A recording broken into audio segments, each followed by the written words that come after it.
Trust board మెంబర్లు, మండలాధ్యక్షులు అందరికీ పేరు పేరున ధన్యవాదాలు తెలియజేసుకుంటున్నాను. నిన్న అందరికీ మొట్టమొదటిసారి ఇందాక కందుకూరు బాబాన్న గారు అన్నట్లుగా జిల్లా కమిటీ అనేది ఏర్పడిన తర్వాత, జిల్లాలో మండలాధ్యక్షులు అందరూ ఏర్పడిన తర్వాత ఒకళ్ళ మొహం ఒకళ్ళు, అందరి మొహాలు అందరూ చూసుకోవడం ఇదే మొదటి వేదిక. నిజంగానే నేను అందరికీ ఫోన్ చేస్తుంటే ఇంతమంది మండలాధ్యక్షులు ఉన్నారా, వీళ్ళ మొహాలు నేను ఎప్పుడు చూడలేదు, లేదు గుర్తుపట్టగలనా లేదా అని చెప్పేసి నేను చాలా ఫీల్ అయ్యాను. నాతో ఫోన్ మాట్లాడి మీ అందరికీ తెలిసిందొచ్చు నిన్న.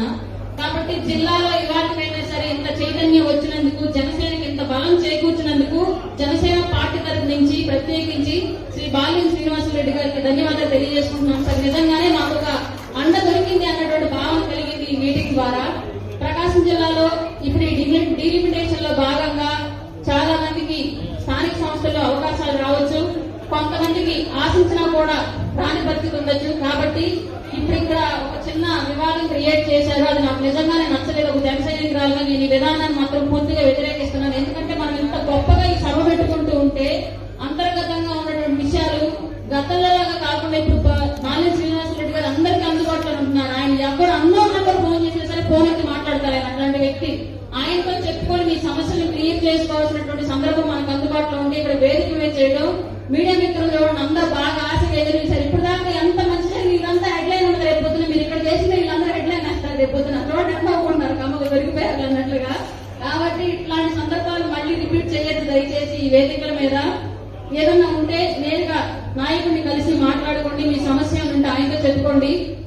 అలాగే చాలా మంది గత స్థానిక సంస్థల ఎన్నికల్లో పోటీ చేసిన వాళ్ళు చాలా మంది ఇక్కడ ఉన్నారు. అప్పుడు ఎలాంటి అండాదండా లేకపోయినా కేవలం పవన్ కళ్యాణ్ గారి మీద ఉన్నటువంటి నమ్మకంతో ఆయనకి ధైర్యం ఇవ్వాలి అని చెప్పేసి మన సాంబయ్య గారు లాంటి వాళ్ళు, బ్రహ్మనాయుడు గారు లాంటి వాళ్ళు డివిజన్ లో చాలా మంది పోటీ చేశారు. వీళ్ళందరూ కూడా ఆ రోజు ఏమీ లేనప్పుడు పార్టీని మోసిన వాళ్ళు వీళ్ళంతా. వీళ్ళందరి బలమే ఈ రోజు పవన్ కళ్యాణ్ గారు అధికారంలోకి రావడానికి, కూటమి అధికారంలోకి తీసుకురావడానికి సహాయపడింది. ఈ విషయం గుర్తుపెట్టుకొని రేపు స్థానిక సంస్థల ఎన్నికల్లో కూడా ఒక చిన్న ఎగ్జాంపుల్ చెప్తా. పుట్టగానే గంగిగోవుకు చెవులు వస్తాయి, కానీ వయసు పెరిగే కొద్ది కొమ్ములు వస్తాయి. ఒక పులో ఒక నక్కో వెంటబడినప్పుడు చెవుల్ని వాడలేము. చెవులుకి యుద్ధానికి చెవులను పంపిస్తే ఖచ్చితంగా చెయ్యి రక్తం వస్తుంది, ఆవు ప్రాణం కూడా పోయే పరిస్థితి ఉంటుంది. కాబట్టి కొమ్ములనే ముందు పడుతుంది యుద్ధానికి ఆవు.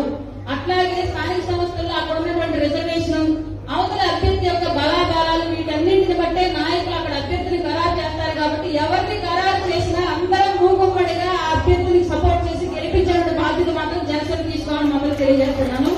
అక్కడ కూడా మళ్ళీ మీరు విభేదాలకి మేము సీనియర్లు, మాకు సీనియారిటీ లేదా మేము పలానా కమ్యూనిటీ, మేము పలానా క్యాస్ట్ ఇట్లాంటివి ఏమి తీసుకోకుండా దయచేసి నాయకత్వానికి పార్టీ అధిష్టానానికి సహకరించాలని చెప్పేసి ఈ వేదిక సాక్షిగా మిమ్మల్ని అందరినీ రిక్వెస్ట్ చేస్తున్నాను. నాకు ఈ అవకాశం కల్పించినందుకు మనందరినీ జనసేన ప్రకాశం జిల్లా ఎంత బలోపేత రైతులు చూపించడానికి ఈ వేదిక క్రియేట్ చేసినందుకు మరొకసారి పెద్దలందరికీ ధన్యవాదాలు తెలియజేసుకుంటున్నాను. Thank you.